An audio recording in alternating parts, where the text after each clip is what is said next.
क्या है कि जब पब्लिक दोनों तरफ से परेशान हो गया तब वो अपना रुख जो है पीआईएल के तरफ कर रहा है। कि कहते हैं ना कि जब ये व्यक्ति नहीं सुनेगा, मतलब सहारा के अधिकारी नहीं सुनेगा, सीआरसी के अधिकारी नहीं सुनेगा, तो फिर हमारा दर्द सुनेगा कौन? तो लास्ट में एक ही ऑप्शन बचता है, कोर्ट। क्योंकि आज भी हर व्यक्ति को ये लगता है कि अगर हम कोर्ट में जाएंगे या कोर्ट का दरवाजा जब खटखटाएंगे तो कोई तो होगा ऐसा अधिकारी या ऐसा कोर्ट के बैठे हुए जिम्मेवार पर्सन जो हमारे दर्द को सुनेगा और समझेगा।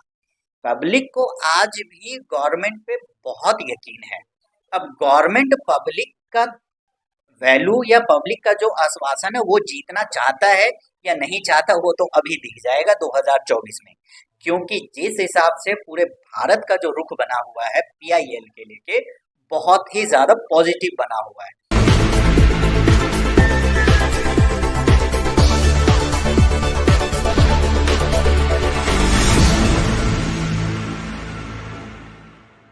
नमस्कार, नवजागरण लाइव में आपका स्वागत है।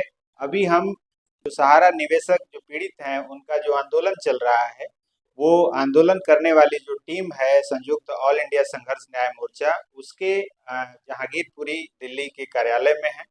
और यहाँ पे जो संगठन के लोग हैं वो हमारे साथ हैं।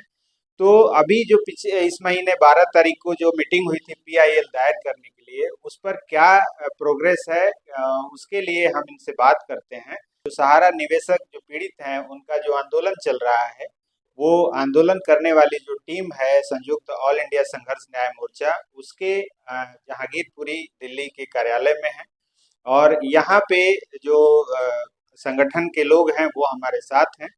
तो अभी जो पिछले इस महीने 12 तारीख को जो मीटिंग हुई थी पीआईएल दायर करने के लिए, उस पर क्या प्रोग्रेस है, उसके लिए हम इनसे बात करते हैं। हमारे साथ शफीक अहमद जी हैं, इनसे जानेंगे कि क्या प्रोग्रेस है इस पीआईएल की तैयारियों को लेकर। जी बताइए। सर पहले तो सभी को नमस्कार। पीआईएल के लेके जो है पॉजिटिव ही रिजल्ट आ रहा है, क्योंकि जहाँ तक अभी मेरी बात हो रही है या जिनका भी मेरे पास कॉल आ रहा है, एक दिल्ली से नहीं, दिल्ली से भी अदर, जैसे एनसीआर हुआ या सोनीपत, पानीपत, अदर बहुत जो दिल्ली से सटे हुए हैं, तो उनके बहुत सारे कॉल मेरे पास आ रहे हैं। और पीआईएल के लेके सभी का जो मोटिव जो एक मुझे देखने के लिए मिल रहा है या जो मैं समझने की कोशिश कर रहा हूँ, वो ये है कि पब्लिक जो है हकीकत में पीड़ित है और पब्लिक को पैसे चाहिए। क्योंकि पब्लिक को ये पता है कि सहारा का ब्रांच पेमेंट नहीं कर रहा। पब्लिक को ये भी समझ में आ गया कि जो पोर्टल बनाया गया गवर्नमेंट की तरफ से वो भी विफल है। क्योंकि पोर्टल सिर्फ एक, जो मुझे अपने आप में समझ में आ रहा है कि वो एक, कहते हैं ना कि किसी भी व्यक्ति को या कोई बच्चा रो रहा है तो उसको एक टॉफी पकड़ा देना, तो ये वही काम हुआ है। तो पोर्टल भी एकदम विफल है।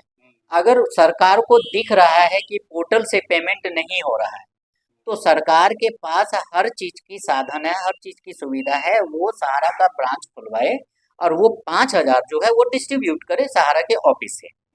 अब यहाँ पे पैटर्न आ जाता है कि सहारा के जो बैठे हुए कुछ अफसर हैं वो नहीं चाहता, वो ये चाहता है कि वो 5,000 करोड़ भी गोली हो जाए, खत्म हो जाए, वो सहारा के पास ही चला जाए। लेकिन पब्लिक का समाधान कैसे होगा? अब क्या है कि जब पब्लिक दोनों तरफ से परेशान हो गया तब वो अपना रुख जो है पीआईएल के तरफ कर रहा है। कि कहते हैं ना कि जब ये व्यक्ति नहीं सुनेगा, मतलब सहारा के अधिकारी नहीं सुनेगा, सीआरसी के अधिकारी नहीं सुनेगा, तो फिर हमारा दर्द सुनेगा कौन? तो लास्ट में एक ही ऑप्शन बचता है, कोर्ट। क्योंकि आज भी हर व्यक्ति को ये लगता है कि अगर हम कोर्ट में जाएंगे या कोर्ट का दरवाजा जब खटखटाएंगे तो कोई तो होगा ऐसा अधिकारी या ऐसा कोर्ट के बैठे हुए जिम्मेवार पर्सन जो हमारे दर्द को सुनेगा और समझेगा। क्योंकि पैसा जो है किसी के छोटे पैसे हैं, जिसने छोटा अमाउंट जमा किया उसके लिए छोटा अमाउंट ही बड़ा रकम है, और जिसने बड़ा अमाउंट जमा किया उसके लिए बड़ा ही अमाउंट बड़ा रकम है। तो ये सारी चीजें जो हैं व्यक्ति को मूव कर रहा है पीआईएल की तरफ जाने के लिए, और पॉजिटिव रिजल्ट आ रहा है कि नहीं। जिसका भी कॉल आ रहा है उसका एक ही चीज कहना है कि मेरा पीआईएल में नाम दर्ज कर दिया जाए। और पीआईएल के लिए जो है कई सारे, इस कार्यालय पे जहाँ पे अभी हम हैं, इस कार्यालय पे करीब करीब 100, 150, 200 पेपर अभी एट ए टाइम कार्यालय में आ चुका है, जिसका जो पेमेंट वगैरह है वो स्कैनर उनके पास है, स्कैन होके जा रहा है उन सबका। हाँ जी। और वो सारा डिटेल हम लोग यहाँ पे मेंटेन कर रहे हैं कि किसका पेमेंट अध्यक्ष जी के पास गया है या किसका सदस्य का पैसा आया है, तो वो सब चीज़ हम लोग मेंटेन कर रहे हैं कि कल के डेट में जो पब्लिक आ रहे हैं पीआईएल के लेके उन्हें पता चले कि हमारा नाम पीआईएल में है या नहीं। तो रिजल्ट जो है अभी पब्लिक का एकदम पॉजिटिव है, और जहां तक अभी देखने के लिए मिल रहा है कि व्यक्ति पीछे नहीं हट रहा है, पीआईएल के लिए सब आगे आ रहा है, क्योंकि सब परेशान है। कह रहा है सहारा पेमेंट नहीं दे रहा, सीआरसी पेमेंट नहीं दे रहा, तो देगा कौन? पैसे का टाइम पूरा हो रखा है 2020 2021 में, तो 4 साल वेट कर रहा है बंदा। तो 4 साल वेट क्यों करेगा? 4 साल में उसके घर में भाई बहन माँ बाप, किसी की तबीयत खराब है, बहन की शादी है, भाई की शादी है, खुद के बच्चे की पढ़ाई है, तो क्यों वेट करेगा? तो ये सारी चीज़ों को देखते हुए आज व्यक्ति जो है पीआईएल की तरफ मूव कर रहे हैं, और हम तो कहना चाहेंगे कि जो भी व्यक्ति हैं वो पीआईएल में शामिल हो, क्योंकि पहले सहारा ने हर हमेशा बेवकूफ़ बनाया, चाहे वो कार्यकर्ता के थ्रू बनाया हो, चाहे वो जमाकर्ता के जरिए बेवकूफ़ बनाया हो। बैठे हुए जो अधिकारी हैं उन्होंने भी मोटिव किया कार्यकर्ता को कि नहीं, आज हो जाएगा, कल हो जाएगा, परसों हो जाएगा, कल से ऑफिस खुल जाएगा, कल से रसीद कटना शुरू हो जाएगा, और यहाँ 3 साल 2 साल होने के लिए जा रहा है, अभी तक सिस्टम ऑन नहीं हुआ। तो इस तरीके की जो अफवाहें हैं वो सब अब आज के डेट में कार्यकर्ता समझने लगा है।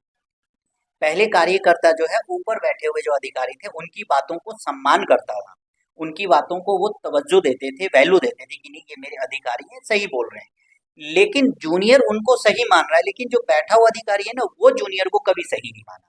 तो अब जो धीरे धीरे जब मार्केट में पीआईएल के लेके जो मैसेज जा रहे हैं, उस मैसेज पे कार्यकर्ता भी अब जागरूक हो रहे हैं, वो धीरे धीरे बाहर निकल के आ रहे हैं, क्योंकि उन्हें भी अब दिख रहा है कि ऑफिस से पेमेंट नहीं होगा। आज भी बहुत सारे ऑफिस में बैठे हुए जो हैं, जिसे हम डायरेक्ट बोलते हैं चमचे, बहुत सारे ऑफिस में बैठे हुए चमचे हैं जो वो ये कहता है कि अरे भाई आप परेशान मत होइए, बस कल पेमेंट हो जाएगा। जबकि कोर्ट के तरफ से कहीं भी फाउंडेशन नहीं है सहारा के डिपार्टमेंट पे पेमेंट देने के लिए, और जब पेमेंट देना है तो सहारा बार बार एक गुमराह करती है कि हमने 5,000 करोड़ रुपया सीआरसी में ट्रांसफर हो गया, आप वहां से लीजिए। अरे भाई आप मुझे रास्ता बता दीजिए ना, 5,000 करोड़ कैसे लें? या सहारा के कोई अधिकारी मेरे साथ चले, मेरा खुद का अपना पेमेंट है, कस्टमर आप छोड़ दीजिए, मेरा खुद का अपना पेमेंट है, 10 20 40 50 लाख रुपए है, तो मुझे लेके चले सहारा का कोई भी अधिकारी, चाहे कितना बड़ा अधिकारी हो, मैं साथ, ओपी श्रीवास्तव को भी अगर लग रहा है तो मेरे साथ लेके चले सीआरसी ऑफिस, मैं चलने के लिए तैयार हूँ, मैं पेपर ले जाने के लिए तैयार हूँ। जो पेपर में ऑनलाइन मैं करवा चुका हूँ उसके अंदर में डेफिशिएंसी आ रहा है, तो मुझे लेके चले और अच्छा। बैठाए। अच्छा, सहारा से जो निवेशक हैं, जो पीड़ित हैं, वो पहले सहारा में फंसे, परेशान हुए, उसके बाद अब पोर्टल के नाम पे वो ठगे गए, परेशान हुए। तो जब आप लोग कॉल कर रहे हैं पीआईएल से जुड़ने के लिए, तो उन निवेशकों को कितना एश्योर कर रहे हैं अपने तरफ से कि वो कम से कम पैसा मिलने में देरी हो सकती है या जो भी हो सकती है, वो सही जगह पे जा रहे हैं, और उनका एक भी रुपया अगर हम ले रहे हैं इस आंदोलन के नाम पे, तो वो सही जगह पे है और वो गलत नहीं जा रहा देखिए मेरे नज़रिए से अगर देखा जाए तो पीआईएल में जो भी व्यक्ति जा रहे हैं या जो भी जुड़ना चाह रहे हैं, मेरे नज़रिए से सही है। क्योंकि मेरा सीधा एक सिद्धांत है कि जब सेबी के पास बहुत सारे कागज गए थे वेरीफाई करने के लिए, क्योंकि देखिए किसी भी तत्व को जानने के लिए पुराने चीज़ों को ढूंढना पड़ेगा, है। तभी समझ में आएगा कि सही और गलत क्या है। कि जब सेबी के पास जब ट्रक गया तो सहारा ने तो क्लियर कर दिया ना कि 95% हमने पेमेंट कर दिया।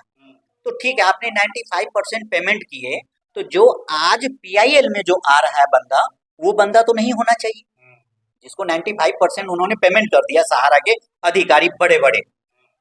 तो अब जो पीआईएल में जो जा रहा है बंदा वो फ्रेशर होगा, चाहे वो मेरा कस्टमर हो चाहे अदर किसी भी पूरे भारत में, 95 से बाहर। हाँ किसी का भी हो, वो 95 से बाहर होगा, वो क्लियर हो जाएगा। तो सहारा वो हिसाब दे दे और हम सहारा को हिसाब दे देंगे कि ये कागज जो है पहले रियल एस्टेट में था, हाउसिंग बॉन्ड में था, मल्टीपल बॉन्ड में था, अबॉर्ड बॉन्ड में था, उसको कन्वर्ट किया क्यू शॉप में, क्यू शॉप से कन्वर्ट किया सहारियन में, और हमारा इंडिया और क्रेडिट में, वो हम सबूत दे देंगे। और वो सहारा सबूत दे दे कि 95% के बाद ये जो कागज आया है पीआईएल में वो सब अलग है, तो क्लियर हो जाएगा कि कौन सही है और कौन गलत है। और पब्लिक को आज भी गवर्नमेंट पे बहुत यकीन है। अब गवर्नमेंट पब्लिक का वैल्यू या पब्लिक का जो आश्वासन है वो जीतना चाहता है या नहीं चाहता, वो तो अभी दिख जाएगा 2024 में। क्योंकि जिस हिसाब से पूरे भारत का जो रुख बना हुआ है पीआईएल के लेके, बहुत ही ज्यादा पॉजिटिव बना हुआ है। क्योंकि अगर कोर्ट की तरफ व्यक्ति भाग रहा है, तो अगर सरकार जो पोर्टल बनाया है ना, अगर पोर्टल को सही तरीके से एकदम कहते हैं ना पारदर्शिता होना चाहिए। अगर हम सहारा में काम कर रहे थे, हम कार्यकर्ता है, एजेंट थे, तो एजेंट में और जो सहारा के जो स्टाफ बैठा हुआ है उन दोनों में अगर पारदर्शिता होता, तो आज सहारा की ये स्थिति नहीं होती। और यही चीज सरकार और सहारा का पारदर्शिता होता, तो आज सहारा की भी ये स्थिति नहीं होती। तो कहीं ना कहीं पे सहारा आज भी गलत कर रहा है और आज भी पब्लिक को बेवकूफ ही बना रहा है। अभी क्या है कि अब हम लोग भी पहले थे, कहीं ना कहीं किसी न किसी का कहना मानते थे। क्योंकि कहते नहीं कि एक के ऊपर में एक अधिकारी होता है, कहीं भी किसी भी डिपार्टमेंट में जाइए, जूनियर सीनियर सीनियर सीनियर हर डिपार्टमेंट में होता है, तो सबका एक सम्मान होता है। हम लोगों ने सम्मान किया, लेकिन आज हम लोग मजबूर हैं, तभी पीआईएल की तरफ भाग रहे हैं। और तभी हम लोग अपने सारे कस्टमर को बोल रहे हैं कि आप पीआईएल में शामिल होइए, क्योंकि शामिल होंगे तो कुछ ना कुछ रिजल्ट आएगा। कुछ ना कोई तो व्यक्ति ऐसा होगा जो उस कागज को, उस पहलू को अपने स्तर से देखेगा कि जो व्यक्ति पीआईएल में आए हैं वो सही व्यक्ति आए हैं, कोई गलत व्यक्ति नहीं आए हैं। अगर सहारा ने 95% अगर पेमेंट कर दिया, तो फिर ये व्यक्ति क्यों। तो ये आपने सुना, और जैसा कि आपको बताया गया है कि अगर आप भी पीआईएल में जुड़ना चाहते हैं, तो जो भी स्क्रीन पे जानकारी दी गई है उस पते पर अपने जो डॉक्यूमेंट्स हैं उनको भेजें, और जो भी फ़ोन नंबर दिए गए हैं उन पे बात करके और कंफर्म कर लें। और भी अतिरिक्त कोई जानकारी चाहिए तो वो जुड़ के इनसे देखते रहें। आगे जो भी होगा हम बताते रहेंगे। बने रहिए नवजागरण लाइव के साथ। धन्यवाद।